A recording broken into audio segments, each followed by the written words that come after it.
Hai, selamat datang di channelku Bundai.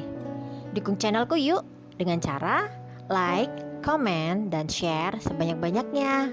Satu lagi, jangan lupa bunyikan loncengnya supaya kalian bisa dapat update terbaru dari novelku. Kisah Veronica. Selamat mendengarkan. Terima kasih. Mulai memikirkannya. Tiba di kamar, Vero mulai senyum-senyum sendiri. Sebenarnya sudah lama dia mengagumi sosok Mas Anton itu. Anton dikenal sebagai pemuda yang memang jarang berbicara. Namun, walaupun baru kuliah semester 3, dia juga sudah mewarisi perusahaan papanya. Apaan sih? Acuh bener aku lama-lama. Mana mungkin Mas Anton suka sama cewek kayak aku. Masih SMA, dari keluarga yang bisa dibilang biasa banget, gerutu Vero. Setelah Vero membersihkan badannya, tiba-tiba ponselnya bergetar. Ada panggilan telepon dari Mas Anton.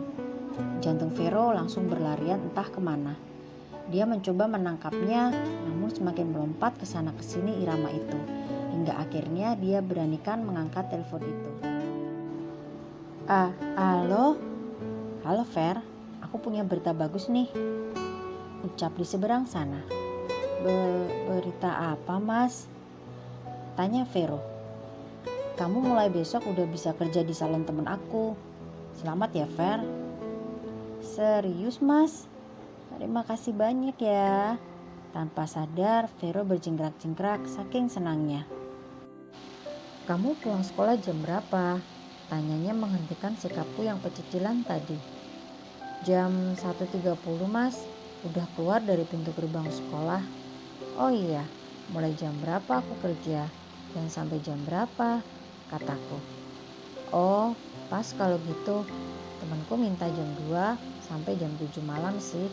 Kamu kemalaman gak tuh? Kan besoknya kau masih harus sekolah loh, Fer. Enggak kok mas, gak apa-apa. Aku siap kerja pokoknya. Tapi karena ini hal baru, aku nanti diajari kan ya mas di sana? Tanya Vero ragu. Iya, tenang aja. Kau bakal dikasih training kok. Aku udah bilang sama temen aku. By the way, besok pulang sekolah aku jemput ya. Biar aku bisa kenalin ke temen aku. Kan kamu pertama kali kerja. Gak boleh nolak. Mulut Vero menganga. Entah mau jawab apa. Jantungnya kembali berlompatan. Apa? Besok aku dijemput Mas Anton. Rasa seperti mimpi. Udah dapat kerjaan, dijemput sama orang yang dikagumi. Jadi gak sabar menunggu besok, ucap Vero dalam hati. Vero, ayo makan dulu sarapanmu. Nanti telat loh. Udah jam berapa ini? Kalau gak ada bis, kamu bisa jalan lagi nanti ke sekolah. Ibuku memulai memberi instruksi, dan itu selalu dilakukan setiap aku mau berangkat sekolah.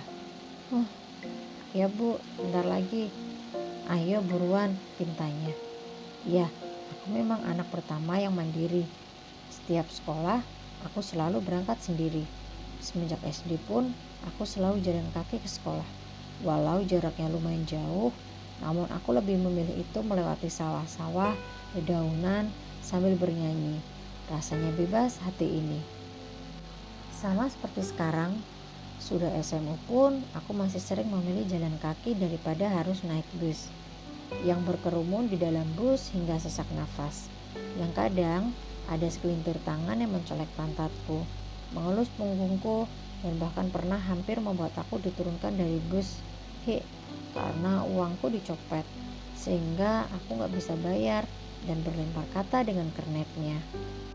Kalau aku jalan dari rumah, memang sih jauh, tapi uang sakuku bisa aku kumpulkan untuk membantu ibu membeli beras dan lauk untuk makan adik-adikku. Aku cukup membawa air putih, sudah membuatku kenyang. Tin, siapa sih yang membiarkan lamunanku pagi-pagi ini? Sebel. Halo Fer, mau berangkat? Aduh, jantungku. Spontan aku pegang dadaku yang rasanya lompat entah kemana. Iya mas, mau berangkat sekolah. Yuk bareng, aku juga mau ke kampus. Nggak usah Mas, makasih. Nanti ngerepotin. Kan nggak searah kampusnya. Nanti Mas Anton telat loh. Jawabku sekenanya.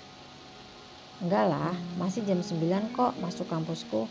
Ayo buruan masuk. Aku terdiam sejenak. Masuk kampus jam 9, terus ngapain jam 6 udah mau ke kampus? Apa segitu jauhnya? Atau ada hal penting yang buat supaya nggak telat? Atau tiba-tiba Vero tersenyum? Atau Mas Anton sengaja supaya bisa antar aku? Ah, ngomong apa aku? Care banget.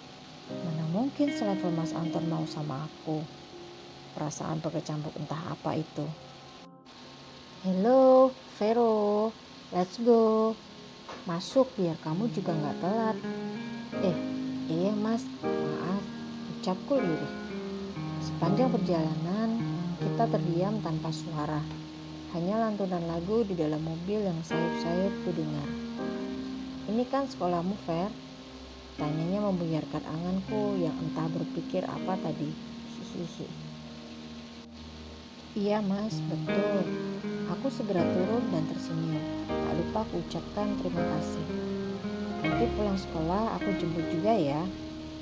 Baru mau bilang gak usah, udah langsung disamber lagi. Kemarin kan aku udah bilang mau aku kenalin ke temen aku. Jawabnya cepat. Iya Mas, nanti aku tunggu di sini ya. Maaf merepotkan. Terima kasih sekali lagi. Jawabku tak enak. Aku bisa melihat punggung mobil itu menghilang dari hadapanku. Lalu kulangkahkan kakiku memasukin gerbang sekolahku. Kemarin, hari ini, aku menutup kedua tanganku ke wajahku sambil tersipu malu. Gak pernah mimpiin semua terjadi. Terima kasih Tuhan, ucapku dalam hati. Pelajaran telah usai. Biasanya aku mulai resah jika pelajaran selesai. Itu tandanya aku harus segera pulang ke rumah. Pulang dengan perut lapar, namun tak ada makanan pun di sana. Harus menunggu ayah yang membawakan makanan. Itu pun entah jam berapa. Dan harus menjual beberapa barang yang ada di rumah. Yang harus mendengar ayahku yang bertengkar dengan ibuku. Ya, semenjak aku pindah ke kota ini dan baru mengetahui ternyata ayahku memasukkan tanda tangan ibuku untuk persetujuan berhenti bekerja sepihak. Dan uang pesangon ayah dihabiskan atau entah istilahnya apa tak tersisa oleh saudara-saudarinya yang mengaku suka khawatir dan peduli. Namun saat kami kesusahan, mereka semangat sekali untuk menghina, mengejek kami. Vero mengembaskan kasar nafasnya keluar dari gerbang sekolah itu. Menengok kanan, kiri, menunggu Mas Anton yang menjemput. Ternyata sudah ada mobil yang terparkir di pojok depan sekolah. Aku memberanikan menghampiri mobil itu, mengetuk jendela itu dan jendela itu turun perlahan. Namun hati ini rasanya hancur seketika melihat ada wanita yang duduk di posisiku tadi. Hai, sapa perempuan itu setelah aku diperkenankan masuk di bagian belakang mobil Mas Anton. Hai, jawabku singkat. Ver, kenalin, dia Andin. Jelas Mas Anton. Bersambung. Sampai jumpa lagi di episode berikutnya. Terima kasih.